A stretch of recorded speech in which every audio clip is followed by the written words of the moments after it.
Okay, let's talk about Lisa Garland. But before I get into this video, you should like, sub, and share this if you want legendary skins to be a better value for your money in Dead by Daylight. You can also follow me on Twitch where I stream every Saturday at 10 AM Pacific and have random streams during the week. Feel free to join the Coconut Discord if you'd like to know when those random streams will be and be part of our growing invasion force. Because we don't raid other streamers, we invade them. So, Lisa Garland.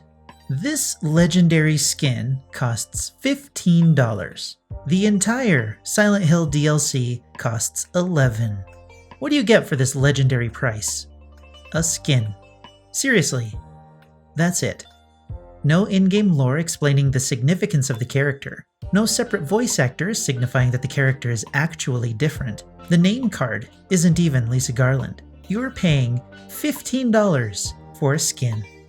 You can't mix and match cosmetic items, which might be the biggest draw to even buying cosmetics in the first place.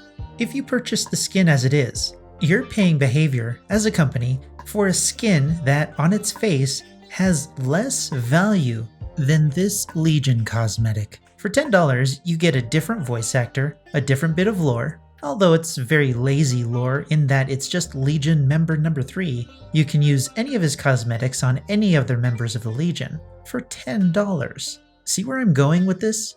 Lisa Garland is a significant character in Silent Hill. There's a lot of background to her character through 3 games, I think. But spoiler alert, you later come to find out that she's dead and her specter lives on, trapped in the other world. It's very fitting that she's trapped in the fog as well.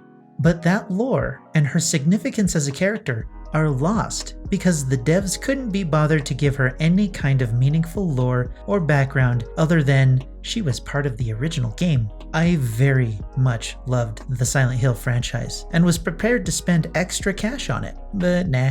The company has once again proven that it likes to take the laziest route possible and avoid giving the players value for their cash. To their credit, it's entirely possible that part of the agreement to use the character cosmetics also limited their use on their respective characters to truly represent where the characters came from.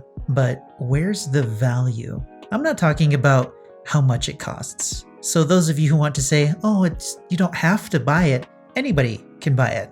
I know I don't have to buy it. We are talking about the value. What Behavior is selling you versus how much they're charging you for it. You can get a burger for $5 at McDonald's, or you can go to some fancy ass restaurant for the same burger for like $25. See where I'm going? It's the same burger, there's the same value, but one just costs more because the company says it does. When you look at any of the other cosmetics in the game, they're all in line with the costs of other cosmetics that we've received in the past, at around $10. A legendary skin is one that's locked within itself. I can't emphasize this enough, but I think you get the point.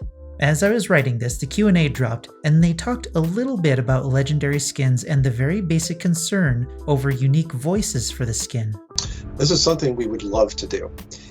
We can't do it right now. It's not in yet, but if we can in the future, it'll happen. Something you'd love to do. Like it never crossed your mind before it's released that a legendary cosmetic sold as a separate character should have their own voice? Like Legion? Using, as far as I know, 4 different voice actors for 4, and I'm using finger quotes, different killers. A single killer, marketed as a team of 4, is questionable by itself. What we got were 4 killer cosmetics with different voices and a myriad of cosmetics that we could mix and match for $5 if you bought the killer by himself. Each cosmetic maxes out at about $10 each, which is on par with other Dead by Daylight cosmetics, which are still overpriced in my opinion. For a premium, legendary skin that's marketed as such, it has less going into it than the majority of the other skins on the store, which boils down to this legendary skin not being worth its price tag. This isn't my opinion, this is fact. And if you're confused why people are upset and touting, you don't have to buy it, then you don't actually care about the game and the player population as a whole. You don't seem to understand that as people pay this price for this quality of an item, it incentivizes the company to give more content like this. Low value and effort with a higher price tag than it's worth. I can't stress this enough, again, but you can ignore me, you can just do whatever you want with your money. If you like spending more money for something with little value, you should follow me on Twitch and hit up that tip jar. Links are in the description. In all seriousness, keep tabs on this video when future legendary skins drop. If the effort going into them increases, then maybe it'll become worth the high price tag. With all the threads and protests being discussed on the forums, I can't imagine the company not actually doing anything. Well, that's a lie. We've spent years watching the devs avoid taking care of big problems and making questionable choices, so I can totally imagine that we get another $5 skin with a $15 legendary price tag. Let me know your thoughts on this. It's essentially a rant, but there are quite a few people who have a similar thought to mine, and I'd love to have a discussion or debate on the matter. In the meantime, I'll see you in the fog.